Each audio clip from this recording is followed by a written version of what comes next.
యుద్ధానికి సిద్ధమైనటువంటి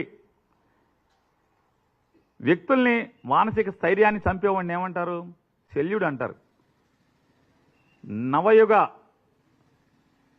భారతంలో, కలియుగ భారతంలో శల్యుడి పాత్ర పవన్ కళ్యాణ్ పోషిస్తున్నాడు అనేది మాట వాస్తవమా కాదా?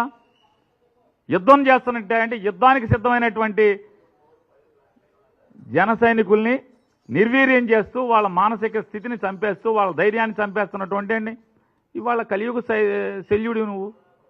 నాడు కర్ణుడి ధైర్యాన్ని నిర్వీర్యం చేయడానికి ప్రయత్నం చేసిన శల్యుడు ఇవాళ మీ పార్టీ కార్యకర్తల్ని స్థైర్యాన్ని యుద్ధం చేద్దామని రెడీ అవుతుంటే ఆయుధాలను పక్కన పడేయండి, మనం పల్లకి మొయ్యాలి, మన చేతిలో ఆయుధాలు కాదు, మన చేతిలో పల్లకి పట్టి ఉండాలి, పల్లకి కమ్మి ఉండాలని చెప్పి చెప్తున్నాడు. నువ్వు శల్యుడితో కదా శల్యుడు. మరి నువ్వు శల్యుడివి కాబట్టి అర్జునుడు అంటే నువ్వు పోల్చుకుంటున్నావు.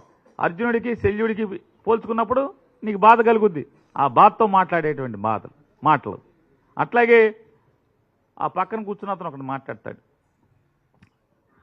జగన్మోహన్ రెడ్డి గారి అన్ని అసత్యాలు మాట్లాడుతున్నాడు, అబద్ధాలు చెప్తాడు. ఆయన 2004 నుంచి 2009 దాకా 2019 నుంచి 2024 దాకా మొత్తం నాకు తెలుసు అంటున్నాడు. మరి అన్నీ తెలిసినాడు అసలు జగన్మోహన్ రెడ్డి దగ్గరికి ఎందుకు వచ్చావు? సిగ్గు శరం లేదా? ఎందుకు వచ్చావు?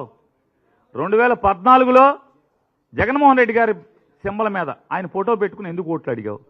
గుంటూరులో అడుక్కున్నావు కదా, ఓట్లు అడుక్కోలేదా? 2019లో బందరు వచ్చి ఎందుకు అడుక్కున్నావు? బందరులో ఎందుకు పోటీ చేసావు వైఎస్ఆర్ కాంగ్రెస్ పార్టీ సింబల్ మీద? మరి జగన్మోహన్ రెడ్డి గారు ఇంత చెడ్డోడని నీకు తెలిస్తే మరి ఎందుకు పోటీ చేశావు? ఎందుకు వచ్చావు అని అడుగుతున్నాను. సిగ్గుండాలి కదా అన్నీ తెలిసి రావటానికి. సిద్ధం అంటే దేనికి సిద్ధం? జగన్మోహన్ రెడ్డి గారు మా బందర్ ఎంపీ సారు గారు, మీరు జగన్ సారు గారు అంటున్నారు కదా, నేను అడుగుతున్నాను. సిద్ధం అంటే పారిపోవడానికి సిద్ధమా అని జగన్మోహన్ రెడ్డి గారు అంటున్నారు. పారిపోయే బతుకులు ఎవడి? పారిపోయే బతుకులు 2004లో మన బతుకెక్కడా? తెనాలిలో.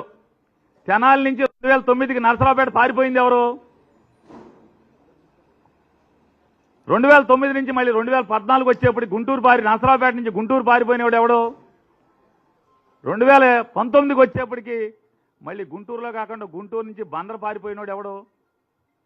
పారిపోయే బతుకులు ఎవరి? జగన్మోహన్ రెడ్డియా పారిపోయి? ఎవడి పారిపోయే బతుకులు? ఇట్లాంటి వాళ్ళందరినీ పట్టుకుని నాడు రాజశేఖర రెడ్డి గారు లేకపోతే బతుకులేదు.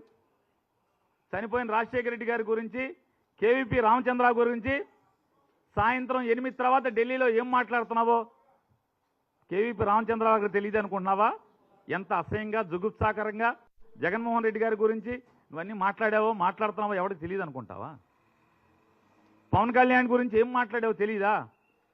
2023 జనవరి ఫిబ్రవరి మాసాల్లో చంద్రబాబు దగ్గరికి కౌరు చేస్తే చంద్రబాబు ఇది మన స్కూల్ కాదురా బాబు, ఇది చాలా డేంజర్ కేసు, ఇది మనకొద్దు, పవన్ కళ్యాణ్కి తోసేయండి అని చెప్తే పవన్ కళ్యాణ్ గారి దగ్గరికి మార్చి ఏప్రిల్ మాసాల్లో పవన్ కళ్యాణ్ గారి దగ్గరికి ఒక ప్రొడ్యూసర్తో హరీష్ శంకర్ మైత్రి మూవీస్ వాళ్ళ సినిమా షూటింగ్ జరుగుతుంటే ఆ షూటింగ్ దగ్గరికి కౌరు చేసిన మాట వాస్తవమా కాదా? పవన్ కళ్యాణ్ చీకొట్టిన మాట వాస్తవమా కాదా? తర్వాత చిరంజీవి గారి కాళ్ళు పట్టుకుని చిరంజీవి గారితో ఫోన్ చేసి పవన్ కళ్యాణ్కి జూన్ జూలై మాసంలో పవన్ కళ్యాణ్ గారి దగ్గరికి వెళ్ళిన మాట వాస్తవమా కాదా? వెళ్ళి ఆ రోజు మాట్లాడుకోవడమే కాకుండా ఆఖరికి 2004-9 నుంచి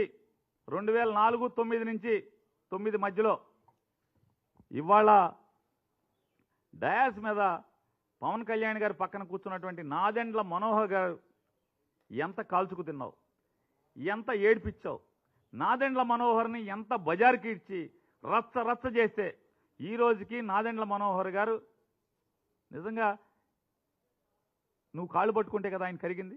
చిరంజీవి గారు నాదెండ్ల మనోహర్ గారికి ఫోన్ చేసి ఇట్లా బాలసౌర్ వస్తాడు, బాలసౌర్ని క్షమించేయమని చెప్తే కదా, బాలసౌర్ నాదెండ్ల మనోహర్ క్షమించగట్టే కదా ఇన్ని సర్కస్లు, ఇన్ని పిల్లి మొగ్గలేసి ఇవాళ ఈ రకమైన మాటలు మాట్లాడతాం. పోతే పోయావు, రాజకీయాలు కావాలి, లేకపోతే ఇంకోటి కావాలి. బందర్ ఏరియాలో కాపులు ఎక్కువ ఉన్నారు, నేను ఇక్కడైతే నాకు ఇబ్బంది అవుద్దేమో, ఎమ్మెల్యేలతో పెంటలు ఉన్నాయన్నీ కూడా, ఎమ్మెల్యేలతో తగులేని నియోజకవర్గం లేదు, ఇన్ని తగులు పెట్టుకుని ఇక్కడ నా వల్ల ఎడవలేనేమని చెప్పి వెళ్ళిపోవచ్చు, తప్పులేదు. మరి రాజకీయాల కోసం ఎంతోమంది గోడలు దూకుతున్నారు, పార్టీలు మారుతున్నారు. మారండి, ఎవడు ఆక్షేపణ లేదు ఇవాళ. ఎందుకంటే ఇది కలియుగం, కాలమంట చచ్చింది. పదవి కోసం ఎంత గడ్డైనా కరుస్తున్నారు మనుషులు. సరే కానివ్వండి, దాని గురించి ఇబ్బంది లేదు, తప్పు లేదు. ఎందుకంటే లోకమంట చచ్చింది కాబట్టి. కానీ అటుకెళ్ళి మాట్లాడతాం. ఈ భాష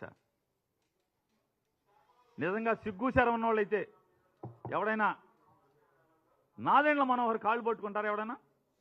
ఎంత ఏడిపించావు, ఎంత నాదెండ్ల మనోహర్ని, నాదెండ్ల మనోహర్ గారు శ్రీమతి గారిని ఎన్ని దుర్భాషలాడి, ఎన్ని మాటలు మాట్లాడి వెళ్ళి కాళ్ళు పట్టుకునే పరిస్థితి.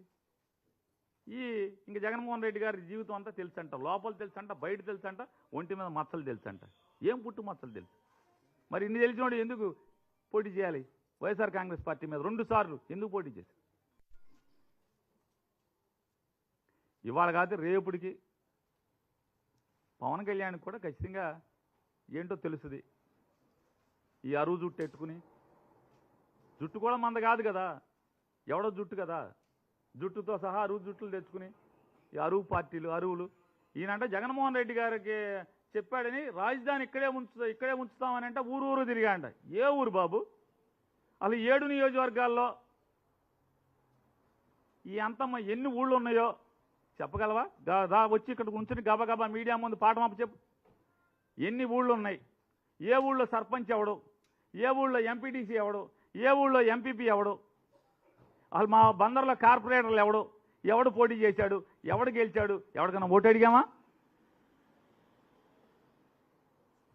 కాబట్టి గోడ దూకటం తప్పులేదు, పార్టీలు మారటం తప్పులేదు, పదవి కోసం ఏ గడ్డిగైనా కరగటం తప్పులేదు.